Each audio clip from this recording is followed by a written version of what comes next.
ሰልችቶኛል። በቃ ይበቃል፣ በእውነት ይበቃል። በስመ አብ ብዙ ነገሮችን አሳልፈናል፣ ብዙ ነገሮችን እንትን ብለናል። እስከዛሬ ድረስም እኔ እናንተ እንዳትገቡ እያልኩኝ በራሴ መንገድ ነገሮችን ሶልቭ ሳረግ ቆይቻለሁ።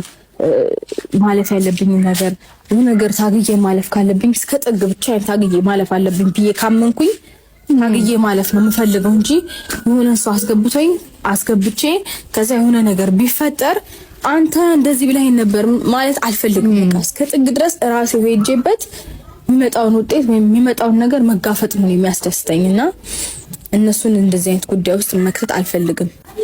በቃ ይሄ የራሴ ነገር ነው። የራሴ ነገር ራሴ ማኔጅ ማድረግ አለብኝ ብዬ ነው ማምነው። ለዛም ነው እንደዛ ስል ደግሞ እኔ እነሱ ምክር ከናካቴው አልሰማም እያልኩኝ አይደለም። አንዳንድ ሰዎች ደግሞ አረዳዳችሁን በደንብ አስተካክሉ የሰው ምክር ስለማስብ አይደለም። መስማት ያለብኝ አለ፣ ራሴ ማኔጅ ማድረግ ያለብኝ ነገር አለ። ሙሉ ለሙሉ ህይወቴን የምኖረው እኔ ነኝ። ስለዚህ ራሴ ማስተካከል ያለብኝ ነገር ራሴ ነው ማስተካከል ያለብኝ እንጂ ሰው እንዲያስተካክልልኝ መጠበቅ የለብኝም እኔ በበኩሌ። እና ብዙ ነገር ተሞክሯል ምናምን በራሴ መንገድ ፈቷለሁ እያልኩኝ ያለሁት ነገሮችን በራሴ መንገድ ማስኬድ ስለፈለኩኝ ነው። ከዚህ በፊትም ብዙ ሰዎች መጥተዋል በእኛ ህይወት ውስጥ። እነዛ ሰዎች ኢቭን አስፈላጊ እንዳልሆኑ እየተናገርኩኝ ግን በተደጋጋሚ እየገቡ የነበሩበት ሞመንቶች አሉ።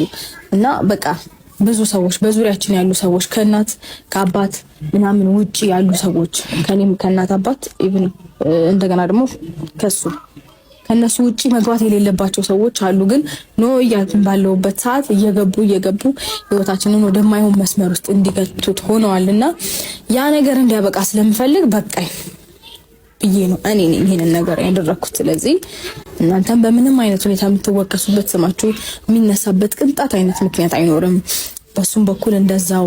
ስለዚህ የኔም የሱም ፋሚሊዎች እንደዚህ አይነት ነገር ውስጥ ስማቸው ሊነሳም ሊወቀሱ በጭራሽ አይገባም። እና ይሄ እኔና እሱ ጉዳይ ስለሆነ እኔና እሱ መሀል ስለሆነ ይሄ ችግር የተፈጠረው። ስለዚህ አሁን ደግሞ እኔ ወደ ኋላ ተመልሼ እንደዚህ መሆን ነበረበት እንደዛ መሆን ነበረበት ማለት አልፈልግም። የሆነ ታይም ነው እየጠበኩኝ ያለሁት እኔም ብሆን ወደሆነ መጨረሻ ይሄ ነገር ላይደገም እንጃ። ሲስቱፊት ይሄን ነገር ማውራት ይከብዳል። ግን አዎ እኔ እኮ በቃ ዝም አልኩኝ። ቤተሰብ ማለት ያዳመጣችኋት ነው ባይሆን አሁን ወደ ውሳኔ እንድትገቢ ሳይሆን ሩትዬ እናንተ ሁለታችሁ ታውቃላችሁ ችግራችሁ። ያማንን እኔም ጣልቃል ገባ ፈልጌ አይደለም ቤተሰብም አይገባም ብለሻል ተናግረሻል። ምናልባት እኔ ለአንዴና ለመጨረሻ በእነሱ ፊት ላውራሽ ብዬ እንጂ ሁለታችሁ አስተዋይ ናችሁ። እኔ ብያለሁ በቃ አስተዋይ ነሽ። ነገሮችን ራስሽን ለምን እስከዛሬ ሰው አላስገባሽም እናውቃለን። እስከዛሬ እንዲሚያርግ ያለሽ የለም። ሁሉን ነገር የምታርጊው ራስሽ ነሽ።